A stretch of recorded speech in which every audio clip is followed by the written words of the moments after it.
Wow. Now this is something special, you guys. This is the Bugatti Atlantic, the secret Bugatti that was never made. Take a look at this. You got butterfly doors, and then look at what happens in the back.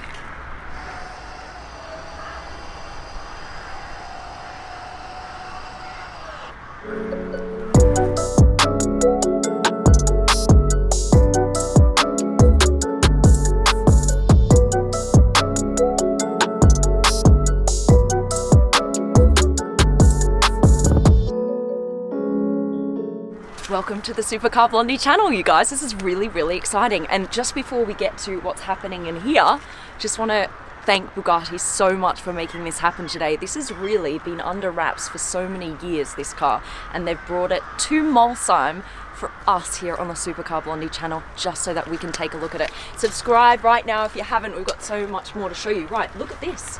Look, you've got special Bugatti suitcases here in the back. Imagine walking around with this baby. And then this one as well. I don't want to put it on the floor because it's a bit wet, but you see how it rolls here? It's a fully rollable suitcase.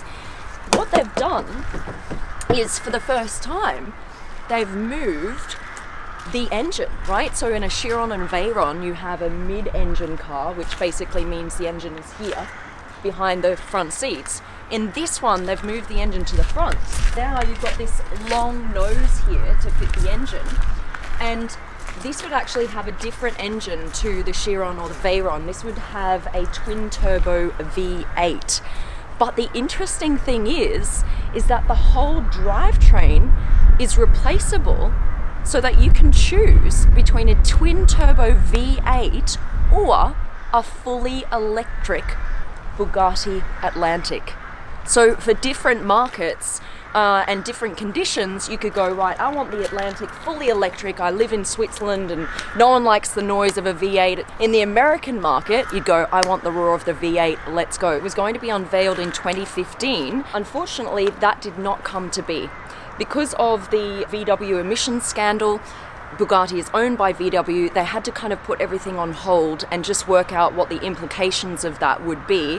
And this then got axed, it got cancelled, which is a huge disappointment. I don't know for you guys, but for me especially, because you don't have a Bugatti, a new Bugatti on the market today with these butterfly doors. To have a car that looks like this would have been so incredible. Take a look inside. Look at this. It's a massive door, but actually half of the roof opens up as well, so you can easily slide in and out of the car. We're gonna get, oh, you know what? I'll get in now. Why not? Why not? This is my first little sit in this incredible car. All right, look here, it says Atlantic. This is a pretty standard Bugatti steering wheel. You see something very similar in the Chiron with the engine start button here. Chassis number 1. Oh, man, if this came to be, wow, we'd see this on the roads. That's awesome. Look at this very, very thin center console here as well. That looks freaking cool. How it's all open up underneath here. And look at this. It's see-through with a little Bugatti logo in there. That's a really nice design feature. What we know is that it would have been priced below the Chiron. They're actually going to take parts from their partners at VW. So VW owns a lot of different car brands, and they were going to take various parts, bits and pieces from other VW brands in order to keep the cost of this car lower than a Chiron. Chiron is worth 2.3 million euros, so this might have been 1 to 2 million euro. If you come around the front, you see this line going from the front here all the way over the hood, over the top of the car, and all the way here to the back. This design actually references the Type 57 SC from the 1930s. That car is actually thought to be the world's most expensive car today. There were apparently 4 made. One of them is missing at this point. No one really knows where it is or if it even exists still, and that's La Voiture Noire. If you find it or if you know where it is, hook us up. Let us know in the comments section. I mean, you never know. You just go down to your dad's back shed and see if there's just La Voiture Noire just hiding out there and you had no idea. You never know. It could be somewhere. The 3 that exist today are super expensive, you guys. One of them changed hands a couple years ago and the new owner paid $34 million. The one that's missing could be worth over $100 million. You can see this center line on the Type 57 SC. The material that car was made out of couldn't be welded together. So what they did is they brought the 2 parts together and then in the middle they put rivets down to hold the 2 pieces, and that's what created this kind of line going down the whole car. So that's what they've done on this car as well. All right, I think it's time to bring in our favorite person, Frank. Frank actually designed this car, so he's got so much more to tell you about it. He's the Deputy Design Director of Bugatti. What an entrance. What's up? This is Frank. And do you know what? He's actually decided to join the digital world. I have, that's true. You're on Instagram for the very first time. I am now on Instagram. Go give him a follow, show him some love, because this is the guy that designs Bugattis. This car is so special that even the guys who work at Bugatti haven't seen it before. So they've all come down from the castle to have a closer look. This car really has been under wraps. It's been like hidden away for years. There's almost nothing about it online. We've never really talked about this car. But it needs to be spoken about. This is incredible. I personally love it. I love the long nose. I love the doors, obviously. I would love to see a Bugatti have some kind of butterfly doors or something. I mean, the EB110 has like the scissor doors, which is quite cool. But do you reckon there's any possibility of some butterfly doors? Damn it! Okay, no, this is really exciting. Disappointingly, never came to market. That's true. You love this car, don't you? It's amazing, yeah. It would be so nice. It would be so nice, yeah. The doors especially. You've been fighting to get some butterfly doors on a Bugatti for a while. And the drivetrain idea, the whole concept, I mean, it was such a cool idea. And I would have wished that we would have been able to make it. Well, maybe we can still make it in future. Let's hope so. Let's hope, right? Fingers crossed. You've got the engine here, but the gearbox in the back. That's the trick, yeah. For weight balancing reasons, we put the engine behind the center of the wheel. Yeah. Right? So it's a front mid-engine, actually. Right. And then we put the gearbox out the back to balance the car out of 50-50 weight balance ratio. Right? There you go, guys. But the clue is, or was, yeah.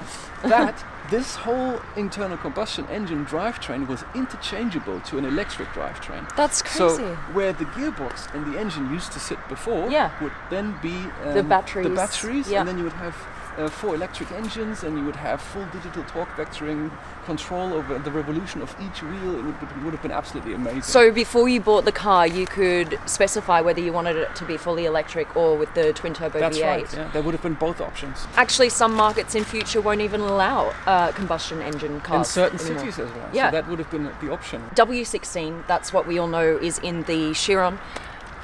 Why do you not have a W16 in something like this? You've gone for a V8. Is that just to keep the cost down, or? Well, it made sense in a way that we said, okay, we want to position a car below the Chiron. Yeah. That meant also the price level would have gone down. And that meant it would have been a car for more daily use, right? So the Chiron is supposed to be the pinnacle, and this one's supposed to go below. Having said that, the Chiron has a W16. A W16 engine is 2 V8s like this. It's 2 V8s like this, right? Yeah. So for a car to go below the Chiron, it made sense to do just one V8. Okay, right? yeah. So what is it, Frank, 21 and 22 inch? That's right, 21, 22, and we did that because the whole proportion of the car is based around having the cabin sit on the back. Right. And so for the height to wheel size proportion, it was much more healthy to have the rear wheel 1 inch bigger. You also see that the tire also has a bit more meat on the rear, right? Right. So all to give it this forward thrusting proportion. So if this actually came to the market, how close would this have looked to what we see in front of us? It would have pretty much looked exactly like this. Really? Yes. So the whole back would have opened like this? Which is the sensation of the boot, right? Wow. And the sensation that we hadn't offered before ever. Okay, this needs to happen, you guys. This needs to happen. The Chiron grille is kind of higher, but this one is wider. And you couldn't make it the same height as the Chiron because then your hood would have had to be higher, and then you couldn't have seen over from the driver's seat. Here you have a front engine, that means you sit behind the engine, that means you have to look over the bonnet. Yeah. And there's a certain law for homologations of road cars that says from your eye point, you need to be able to see down 4-degree vision line and not have anything obscure your view. Oh, right. And that's why the bonnet needed to be really low. Okay. And that's why also we were even able to have these fenders, elevate themselves slightly over the volume of the... Right. Oh my God, I'm so happy that we got to see this car today. And also have Frank here, because I wouldn't have known, half that stuff. You are actually the guy who sat there day after day designing this car with a team, obviously, as well. Yeah, you have to say, this is a different time. I was a design director back then. Yeah. And this is a whole team of some really talented people that have worked on this car, exterior, interior.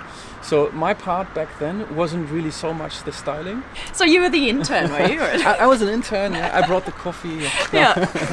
No, my part back then was the concept of the doors, the concept of the tailgate. But that's the main thing. The idea with the wide horseshoe. Yeah. And then another really talented person. I didn't know they allowed interns to make such big decisions. It was a teamwork. Yeah. And then there was a super talent for the interior, super talent for the rest of the styling on the exterior. Yeah, of course. One more question for you. I'm full of questions. Why would you have design language from the most expensive car in the world on something that's meant to be an entry-level Bugatti?